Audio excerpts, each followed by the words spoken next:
Welcome here to TalkFCB, and it is safe to say that has not gone well. Barça are eliminated from the Copa del Rey. It's safe to say that because we've lost 4-0 to Real Madrid at home. So obviously things are not really going to plan tonight. We hope to reach the final. We are in a decent position coming into this game with a 1-goal advantage, but I think many of us tonight had that feeling that maybe it wasn't going to be our night. Maybe this was going to be a tough game. And it was a strange match, I've got to say. That first half for me was very much in the balance. It could have gone either way. But what happened to Barca in the second? We completely and utterly collapsed. And we're going to talk about it all here, right now.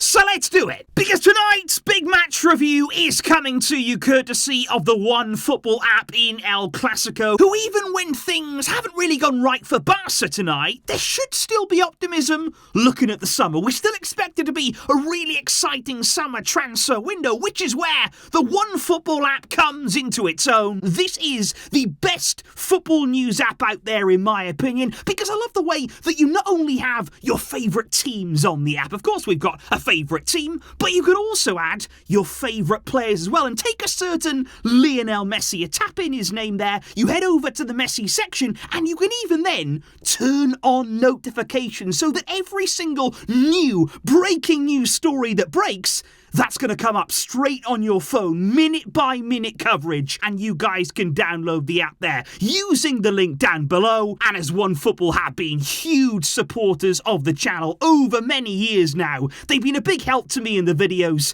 and it would mean a lot, guys, if you do go ahead and support them too. It's a great app, and it will keep you updated just in the same way as I do here. Because, okay, to continue with the updates, Barca coming into tonight's Clasico, let's make it absolutely clear from the get-go, we were hampered by injuries. There was no Pedri, there was no Dembele, no Frenkie de Jong, and no Andreas Christensen. We shouldn't forget about those injury problems. It would have been a very different Barcelona team with those players, but the facts were that we didn't have them. We knew what the lineup was going to be coming into the game. Xavi, I didn't really feel had anything new up his sleeve. He didn't really have the options to do that. Real knew what was coming, and we just had to try and make the best of what we had, like we have done in the past two Clásicos, but unfortunately, it didn't really work out that way tonight. Whereas Real Madrid, they did have some big tweaks to their team. Not massive changes, like Ancelotti said before the game. He said, we're not going to change our system, and he didn't. It was a 4-3-3 there from Real Madrid, but Rodrigo coming in attack, adding more to their counter-attacking threat. Valverde dropping to the midfield, and Camavinga at left-back. That was a big move there from Ancelotti, because in my opinion, he shut down Rafinha. I don't like to say it, I'm not happy about it, but in that first half especially there, Camavinga just on lockdown against Rafinha. He could not beat him, and that was a big blow to our attack. But here's the thing, because it was a good start from Barca, we had almost immediately in the game a big penalty shout there. David Alaba going to ground, Gavi there cutting the ball back. It is handball, you know, it hits the arm there of Alaba. It's a very clear moment, no doubt about it, but there are questions now about the new rules in football. Was it there too close to be a real handball? Was it there about Alaba's arm being in a natural position when you're going in there for the sliding tackle? But that was a decision that didn't go our way, no penalty given, but we kept the pressure on. There was really good play down that left-hand side. Balde, Gavi there, really targeting that side of Real Madrid. We flashed the ball across the box, but there is no one on the end of it. And there was big moments in the game like this. This one here really struck me because Rafinha wins the ball back off Camavinga. Good moment there. Finds Lewandowski, where if he could just see Gavi behind him. Now, this was the exact same move as we saw in the Supercopa, where actually Lewandowski did find Gavi, and that was a goal. But he doesn't see him this time. He's in all that space. Lewandowski, though, goes on his own, and in the end, he's crowded out. And the warning signs were there from Real Madrid on that counter-attack. You can see it here. Rodrigo gets in behind us. He gets really into a good area there. He puts the ball brilliantly across the box, and it's only thanks to Araujo that Real Madrid do not take the lead through Vinicius at the back post. Brilliant defending. He actually collides with the post in the end, but that's the threat they carry on the break with that pace, with Rodrigo Asensio now and Vinicius together, they were such a big threat. But no doubt about it, guys, there was questionable refereeing in this game. Just an example here of what we saw and what really angered Xavi. This tackle, this one here, where there was no ball taken, Kessie was taken out, no foul. Now, literally 3 seconds after that move, there's a tackle on Vinicius where Araujo does clearly win the ball. That was a free kick given for Real Madrid. I do not understand some of the decisions that we saw right there today. Xavi livid on the touchline and he was booked for his troubles. There was a coming together there, really high tension inside the stadium. Vinicius and Xavi going face to face. Absolutely no love lost between those two. And it really was a fiery encounter tonight. And here's another one of those nearly moments of Barça that I'm talking about here, whereby there was a chance if we'd have just taken it, seen it differently. Because look here, Busquets has got space on the edge of the box for the first time. He actually is looking for the run of Lewandowski, who would be in. He's already lining up the shot there. It's a pass that's on his way to him. But Rafinha intercepts it. He doesn't see Lewandowski behind him. It was just a case tonight of so many of these nearly moments where we're not seeing the full picture in the final third. And then what about the moment? The 1 minute of this game that changed everything. Just before half-time, at one end, Balde is there. Great ball into the box. Lewandowski, he gets ahead of his man. Probably one of the only occasions he managed it in the game. He gets a great shot on goal. Courtois, that is a match-winning save there. Wonderful stop, world-class effort, inches away from scoring a Barça. But then the trouble comes, because Real Madrid are immediately on the counter-attack, and we've got massive problems. Now, I do ask the question here, when the move breaks, could Alonso take Rodrigo down? Could he actually take one there for the team, take him out, and stop the counter-attack at source?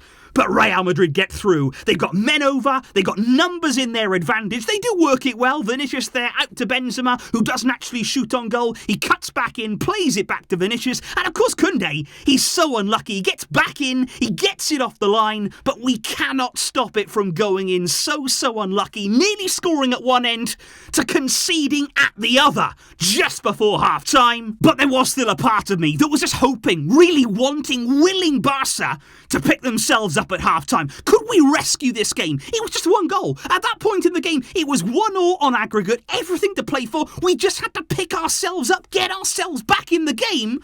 But we didn't. We came out the second half, not like we started the first, but we were flat. We were completely and utterly flat. And just look at this move here. Barça commits so many players out to the left-hand side. We're trying to win the ball back. Nobody gets anywhere near it.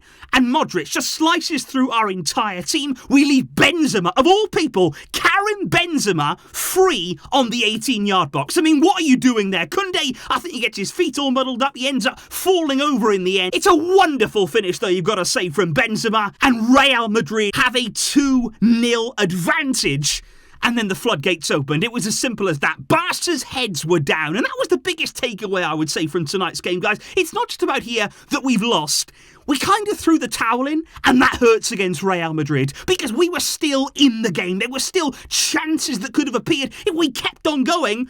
We just didn't, though. We really did just give it up tonight. And I think you can see that in Kessie's challenge on Vinicius there for the penalty on the third goal. It's a lazy tackle. Because actually, Vinicius, he's heading away from goal. He's going back in the wrong direction there. It's not any immediate danger. He wants Kessie to foul him. He's asking him, bring me down.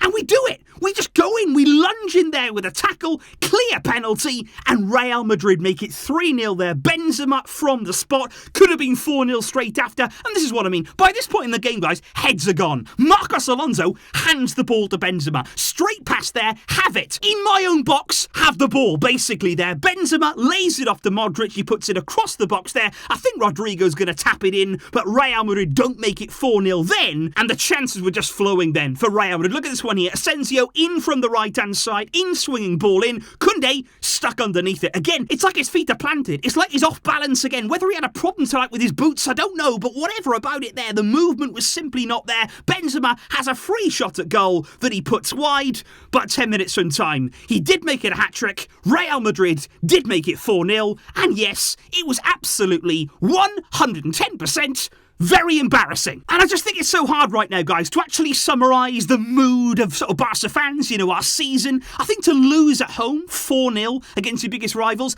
that's going to sting. That is going to really hurt. No matter what we've done this season, that result is really going to hit home hard. But at the same time, we can't ignore the progress of the season. At the same time, we can't say now everything's ruined, everything's bad, the team is bad, the coach is bad. We know what we're good at, we know what we've done well, we know the progress that we've made, but we also know, and I think we all have accepted this season, we're still a work in progress. There's still things about this team that must improve. There's still things here, looking again at the summer, that we simply must address. And all that tonight's done really is just show the team we're not done yet. You cannot afford to relax. You can't afford to think you've made it. You've done it all now. We simply haven't. Tonight was nowhere near good enough. It was embarrassing. I think we gave up on the game. That for me is unforgivable. But we have to keep going. We have to keep looking forward, focusing as much as possible on the positives. And of course, we're going to be talking lots more after this game about the summer to come, about what the plans from the club are, and where we can take ourselves ahead of next season. All of that is going to be coming up, along with, of course, protecting our lead in La Liga. Let me know your thoughts down below, guys, on the performance tonight, on the result, on the way that it all happened. And like I say, I really do appreciate all of your support for tuning in here after such a bad game, such a bad loss. I really appreciate that support. And a big shout out as well to OneFootball for helping out on the channel and with the videos. I will be seeing all of you very soon. On that, you can be absolutely sure. Real shame about tonight. It does hurt. It really does. And it will take a little bit of time to get over. But thank you indeed, guys, like I say. Try and enjoy the rest of your night, rest of your morning, rest of the day ahead, whatever it is right now for you. Just try and get through this, because it's not easy. But until next time, guys, as always, Visca El Barça.